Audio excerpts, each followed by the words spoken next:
আজকে ঐকমত্য কমিশনের সাথে আলোচনায় আমাদের দুইটা বিষয় নির্ধারিত ছিল। একটা তত্ত্বাবধায়ক সরকার বিষয়ে, আর একটা হচ্ছে আপনার প্রধানমন্ত্রী একাধিক পদে থাকতে পারবেন কিনা সেই প্রশ্ন। তত্ত্বাবধায়ক সরকার ব্যবস্থায় আপনারা সবাই জানেন, ইতিমধ্যে আদালতের রায়ের মাধ্যমে প্রতিষ্ঠিত হয়েছে প্রায়। তারপরেও এটা আপিল হয়েছে, যেহেতু পঞ্চদশ সংশোধনের সমস্ত প্রভিশনগুলো ইন টোটাল পুরোটাই বাতিল চেয়ে যে রিটটা হয়েছিল, সেটার রায়ের প্রেক্ষিতে যারা রিট আবেদনকারী তারা তাদের পূর্ণাঙ্গ সেই রিটের আমরাও অংশগ্রহণ করেছিলাম।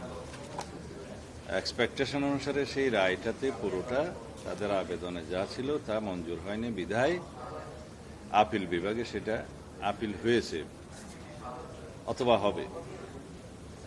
আবার ত্রয়োদশ সংশোধনী বাতিলের যে রায়টা অ্যাপিলেট ডিভিশনে পেন্ডিং আছে, তার মানে রিভিউতে পেন্ডিং আছে, সেটাও ডিসপোজ অফ হওয়ার পর্যায়ে আছে যদি শুনানি হয়। সেই দুটো ক্ষেত্রেই আমরা আশা করি যে তত্ত্বাবধায়ক সরকার পদ্ধতি আদালতের রায়ের মাধ্যমে পুনঃপ্রতিষ্ঠিত হবে। তারপরেও জাতীয় সংসদের এখতিয়ার আছে, লেজিসলেচারের সম্পূর্ণ এখতিয়ার আছে নতুন করে লেজিসলেট করার। সেই ক্ষেত্রে ত্রয়োদশ সংশোধনীতে যেভাবে তত্ত্বাবধায়ক সরকারটা প্রতিষ্ঠিত হয়েছিল, সেই বিধানের বাইরে, অর্থাৎ জুডিশিয়ারিকে, বিচার বিভাগকে বাইরে রেখে আর কোনো অপশন কয়েকটি রাখা যায় কিনা, যেহেতু জুডিশিয়ারিকে বাইরে রাখার ক্ষেত্রে মোটামুটি একটা ঐকমত্য আছে বিচার বিভাগকে বিতর্কের বাইরে রাখার জন্য। তো সেই অপশনগুলো আলোচনা অনেকদিন হয়েছে। আজকে একটা ড্রাফট মোটামুটি সবার মতামতের প্রেক্ষিতে ঐকমত্য কমিশন থেকে প্রণয়ন করা হয়েছে, কিন্তু সেইখানেও কোনো অবজারভেশন আছে কিনা, ছোটখাটো কোনো সংশোধনী আনতে হবে কিনা, সেটা যার যার দলীয় ফোরামে আলোচনা করে আগামীকালকে পরশুদিন সকালে উপস্থাপনের জন্য ওনারা সময় নির্ধারণ করেছেন। এখানে বিস্তারিত আর না বললেই ভালো হয়। আপনাদের কাছে হয়তো কাগজটা ঐকমত্য কমিশনের কাছ থেকে হয়তো ড্রাফটটা পৌঁছে যেতেও পারে, না হলে আপনারা কালেকশন করে নেবেন। আর প্রধানমন্ত্রীর একই পদে, মানে কয়েকটি পদে থাকাটা নিয়ে কিছু প্রস্তাব এসছে। আপনারা আগে জানেন, এটা অনেকবার ডিসকাসড হয়েছে যে একই ব্যক্তি প্রধানমন্ত্রী, সংসদ নেতা এবং দলীয় প্রধান এই একাধিক পদে থাকতে পারবেন কিনা। বিস্তারিত আলোচনা শেষে অধিকাংশের মধ্যে একটা মতামত এসছে যে প্রধানমন্ত্রী এবং তার সাথে সংসদ নেতার ভূমিকাটা প্রায় অঙ্গাঙ্গিভাবে জড়িত।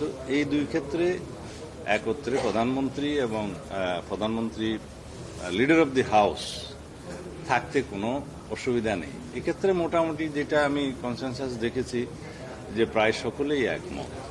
কিন্তু দলীয় প্রধানমন্ত্রী হতে পারবেন কিনা এই ক্ষেত্রে কিছু বিতর্ক হচ্ছে। তা আমাদের দলের অবস্থান, আমরা যৌক্তিকভাবে লিখিত প্রস্তাবও আগে জমা দিয়েছিলাম আমাদের দলের পক্ষ থেকে, এবং প্রথম পর্ব এবং দ্বিতীয় পর্বের আলোচনাতেও আমরা সেই একই যুক্তিগুলো দিয়েছি। তার মধ্যে আপনাদের মাধ্যমে জাতিকে জানানোর জন্য কয়েকটি যুক্তি আমি আপনাদের মাধ্যমে উপস্থাপন করতে চাই। পৃথিবীর গণতন্ত্রের সূতিকাগার হিসাবে আমরা যুক্তরাজ্যের উদাহরণটা দিয়ে থাকি। সেখানেও দলীয় প্রধান এবং প্রধানমন্ত্রী একই ব্যক্তি হয়ে থাকেন। কয়েকটি দেশে মাঝে মধ্যে এটার ব্যতিক্রম হয়ে থাকে, তবে সেটা সংসদীয় দলে যারা সরকারি দলের যে পার্লামেন্টারি পার্টি হয়, সেই পার্টি ডিসাইড করে যে পার্টি কাকে প্রধানমন্ত্রী হিসাবে সিলেক্ট করবে। সেটা কোনো ইলেকশন প্রসিডিউর নয়। যারা মেজরিটি পার্টি হয় পার্লামেন্টে অথবা জোট হয়, তারা পার্লামেন্টারি পার্টি ফর্ম করে তারা ডিসাইড করে কোন ব্যক্তি প্রধানমন্ত্রী হবেন। এখন সেই ব্যক্তি যদি কোনো একটা দলের প্রধান হন, সেই ক্ষেত্রে তাকে এটা অযোগ্য ঘোষণা করা হয় না বা অযোগ্যতা থাকে না। কারণ এটা একটা ডেমোক্রেটিক প্র্যাকটিস যে ডেমোক্রেসিতে কোনো ব্যক্তি প্রধানমন্ত্রী হলে তাকে অপশন হিসেবে কোনো রাজনৈতিক দলের প্রধানের পদটা ছাড়তে হবে এরকম কোনো প্র্যাকটিসটা সাধারণত দেখা যায় না। দুই একটা ক্ষেত্রে এক্সেপশন থাকতে পারে, কারণ এটা একটা তার ডেমোক্রেটিক রাইট যে দলীয় প্রধান হওয়ার কারণেই কি তাকে প্রধানমন্ত্রীর পদে যোগ্যতা ঘোষণা করা হচ্ছে, এরকম একটা প্রশ্ন আসতে পারে। আর দলীয় প্রধান যে সবসময় প্রধানমন্ত্রীর পদ অলঙ্কৃত করবেন এমন তো কথা নয়। পার্লামেন্টারি পার্টিতে ডিসাইড হবেন কোন এমপি প্রধানমন্ত্রী হবেন, কিন্তু অপশনটা থাকা ভালো, তার ডেমোক্রেটিক রাইটটা যাতে ক্ষুণ্ণ না হয়। যে ব্যক্তি দলীয় প্রধান হন তার যাতে রাইটটাও ক্ষুণ্ণ থাকে যে তিনি ইচ্ছা করলে প্রধানমন্ত্রী তো পদ নিতে পারেন। সেই জন্য আমরা বলেছি যে এটা ওপেন থাকা ভালো, যে দলীয় প্রধান ইচ্ছা করলে প্রধানমন্ত্রিত্ব নিতে পারেন যদি পার্লামেন্টারি পার্টিতে ডিসাইড হয়। আর যদি পার্লামেন্টারি পার্টিতে ডিসাইড হয় যে তাকে প্রধানমন্ত্রী করা হবে না, অন্য একজনকে করা হবে, সেইটা পার্লামেন্টারি পার্টির ডেমোক্রেটিক রাইট চর্চা, সেটা ওপেন রাখার ক্ষেত্রে আমরা আমাদের সাজেশন দিয়েছি এবং পৃথিবীর বিভিন্ন দেশের উদাহরণ টেনে আমরা বলেছি যে যেহেতু দলীয় প্রধানমন্ত্রিত্ব হওয়ার ক্ষেত্রে কোনো যোগ্যতা হতে পারে না, সেই জন্য এই অপশনটা থাকা উচিত, তার ডেমোক্রেটিক রাইটটা অক্ষুণ্ণ থাকা উচিত যে দলীয় প্রধান ইচ্ছা করলে যদি পার্লামেন্টারি পার্টি ডিসাইড করে তিনি প্রধানমন্ত্রী হতে পারবেন।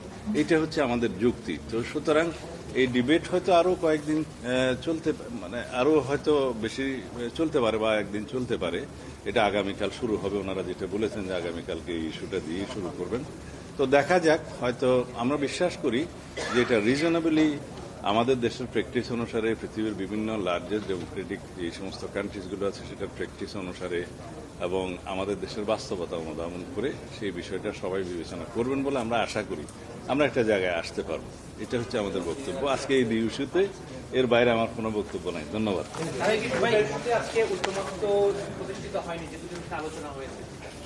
আমরা প্রায় তো কাছাকাছি এসেছি। এই প্রধানমন্ত্রী পদে এবং রাজনৈতিক দলের প্রধানমন্ত্রী একই সাথে লিডার অব দি হাউস হওয়ার ক্ষেত্রে দুইটা বিষয়ে তো প্রায় সবাই একমত যে লিডার অব দি হাউস এবং প্রধানমন্ত্রী একই ব্যক্তি হতে পারেন। বিতর্কটা এখন চলছে যে দলীয় প্রধানের পদে উনি থাকতে পারবেন কিনা, সেটা আলাপ আলোচনার মধ্য দিয়ে হয়তো এক জায়গায় আসতে পারবো। আমরা আমাদের পজিশনটা জানালাম এবং যৌক্তিকভাবে জানালাম, ইনস্টেন্স দিয়ে জানালাম যে দলীয় প্রধানের পদে থাকাটা তো যোগ্যতা হতে পারে না। আর তাছাড়া এটা একটা ডেমোক্রেটিক রাইট হরণ করার মতো হবে সেই ব্যক্তির যে শুধুমাত্র দলীয় প্রধান থাকার কারণেই কি প্রধানমন্ত্রী পদে তাকে বিবেচনা করা হবে না। এটা রাইট হচ্ছে ডেমোক্রেটিক্যালি পার্লামেন্টারি পার্টির, মেজরিটি পার্টির ডিসিশন যে তারা কাকে মনোনয়ন দেবে প্রধানমন্ত্রীর পদে। পার্টির প্রধানকেও দিতে পারেন, অন্য একজনকেও দিতে পারেন। সেটা ওপেন থাকা উচিত, অপশনটা থাকা উচিত। এখানে হাত বেঁধে দেওয়া ঠিক হবে না, এটা ডেমোক্রেসির বিরুদ্ধে যাবে অনেকটা। তত্ত্বাবধায়ক নিয়ে যে আলোচনার পরে যে খসড়াটা আসছে সেটা কি বিএনপি একমত হয়েছে? না, যে খসড়াটা এসছে এটা আমার হাতে আছে, এটা আমরা দলীয় ফোরামে কালকে আলোচনা করব। ওনারা সুযোগ দিয়েছেন সবাই যেন আলোচনা করে মঙ্গলবার দিন সকালে মতামত উপস্থাপন করে। বিএনপি তো আগে একটা প্রপোজাল দিয়েছিল, আপনারা একটা প্রপোজাল দিয়েছিলেন 2 থেকে 4 পর্যন্ত। না, অনেকগুলো অপশন আমরা দিয়েছি আমাদের প্রস্তাবে, অন্যান্য দলও দিয়েছে, বেশ কয়েকটা দল দিয়েছে, 4টা দল দিয়েছে বলে জানি। আবার হাউসে মৌখিকভাবে অনেকে দিয়েছে। সবগুলো কম্পাইল করে ঐকমত্য কমিশন একটা ড্রাফট দাঁড়া করেছে। এইটার ক্ষেত্রে যদি কোনো মতামত থাকে তাইলে দিবে, বা কোনো কারেকশন যদি থাকে, কোনো অবজারভেশন থাকে দিবে, অথবা অ্যাজ ইট ইজ যেভাবে দিয়েছে সেভাবে একমত হওয়া যায়। কিন্তু যেহেতু এটা আমাদের দলীয় ফোরামে আলোচনা করতে হবে, সেই ডিসিশনটা আমি এই মুহূর্তে দিতে পারবো না আমাদের দলের পক্ষ থেকে। আর একটা বিষয় যেটা হচ্ছে যে আপনারা যে প্রস্তাবটা দিয়েছিলাম সেখানে দ্বিতীয় যে মেথড ছিল যে প্রধানমন্ত্রী, বিরোধী নেতা, স্পিকার এবং ডেপুটি স্পিকার, ওইখানে 4-4 টাই হয়ে যায়। পরের যে মেথডটা 3 নম্বর, সেখানে রাখছিলেন 6 জনরে, সেখানে আবার রাষ্ট্রপতির ভোটাধিকার আছে, সেটাও টাই হয়ে যায়। তারপরে যেটা রাখছিলেন সেটাতে ডেপুটি স্পিকারকে রাখেন নাই, কিন্তু রাষ্ট্রপতিকে রাখছেন এবং 5% বেশি ভোট। তো এটা অ্যানালাইসিস করলে দেখা যায় কমিটি যেভাবেই হোক আইদার সরকারি দল মেজরিটিতে থাকবে অথবা ইকুয়াল থাকবে। তো আপনারা কি এরকম চান যে তত্ত্বাবধায়ক সরকার ভবিষ্যতে যেই হোক সেই সরকারি দলের মাধ্যমে আসবে? না, সেটা আমাদের প্রস্তাব তো এরকম না। আমরা রাষ্ট্রপতিকে প্রিসাইড করার জন্য কয়েকটা অপশন রেখেছিলাম, কিন্তু আমাদের রিফাইন্ড যেটা ভার্সন আমরা জমা দিচ্ছি ওখানে আর প্রেসিডেন্টের অপশনটা রাখি নাই। তো সেটা এভরিডে কিছু কিছু রিফাইন্ড হচ্ছে।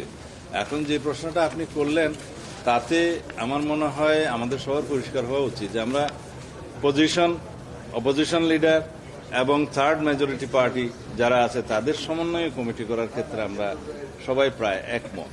কারণ ওখানে প্রধানমন্ত্রী, অপোজিশন লিডার এবং থার্ড মেজরিটি পার্টির থেকে একজন, এর সমন্বয়ে 3 জন অথবা আর 2 জন থাকতে পারে, প্রধান বিরোধী দল থেকে একজন, সরকারি দল থেকে একজন, সেই হিসেবে 5 জনের কমিটি হতে পারে এবং তাদের জমা দেওয়া হবে বা ওপেনলি সেই কমিটি জনগণের কাছ থেকে বা অন্যান্য পার্টিগুলোর কাছ থেকে একটা নাম আহ্বান করতে পারে, সেখান থেকে পছন্দ করা যেতে পারে এবং সেটি অপশন যদি না হয় তারপরে মানে সরকারি দল, বিরোধী দল এবং থার্ড মেজরিটি পার্টি তাদের কাছ থেকে নাম চাওয়া হতে পারে, সেটার অপশন আছে এবং সেই নামগুলোর মধ্যে দিয়ে আবার পরস্পর পছন্দের মধ্যে দিয়ে একটা শর্ট লিস্টিং হবে। সেই শর্ট লিস্টিংটা কিভাবে ঐকমত্যে আসা যায় সেটার একটা প্রভিশন রাখা হয়েছে। যদি ওইভাবে ঐকমত্যে আসা না হয় তারপরে র্যাঙ্ক চয়েস ভোটিং এর ক্ষেত্রে একটা বিধান রাখা হয়েছে, সেইটা নিয়েই বোধহয় মেইনলি আলোচনাটা করতে হবে। তো এখানে সবাইকে র্যাঙ্ক চয়েসের ক্ষেত্রে আমরা বিবেচনা করছি, তবে সেটা আমাদের দলীয় ফোরামে একটু আলোচনা করে কিভাবে কি করলে ভালো হয়। এখানে আমরা কাউকে বাদ রাখতে চাচ্ছি না, এটা একটা ইনক্লুসিভ একটা বডি এবং সেটা বাছাই কমিটি, তারা যাতে ভবিষ্যতে তত্ত্বাবধায়ক সরকারে একজন নিরপেক্ষ ব্যক্তিকে এবং এমন একজন সিটিজেনকে, বিশিষ্ট ব্যক্তিকে নির্বাচন করতে পারেন সবাই মিলে, যার বিরুদ্ধে কোনো রকমের কোনো আপত্তি থাকবে না, একটা ঐকমত্য থাকবে এবং তার মধ্য দিয়ে প্রধান উপদেষ্টা অন্যান্য উপদেষ্টাদের নিয়োগ করবেন। অন্যান্য পাওয়ার ফাংশন প্রায় আগের মতোই রাখা হয়েছে, যেমন 90 ডেজের বিধানের ক্ষেত্রে তত্ত্বাবধায়ক সরকারের ক্ষেত্রে একই রকম বিধান থাকবে।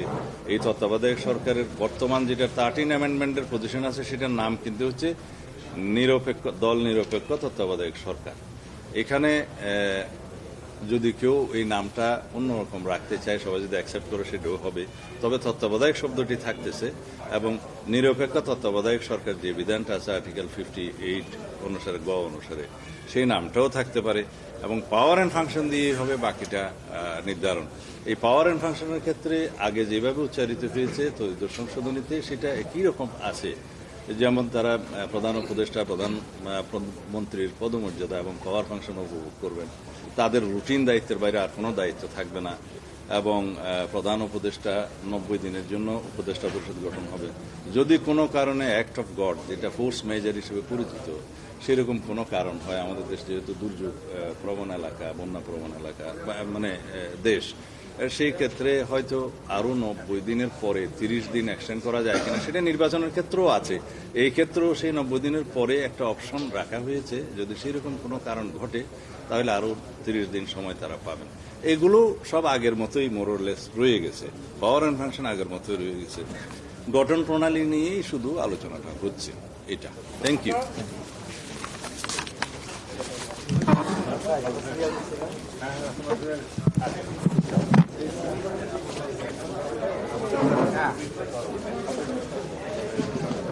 ভাই ফোন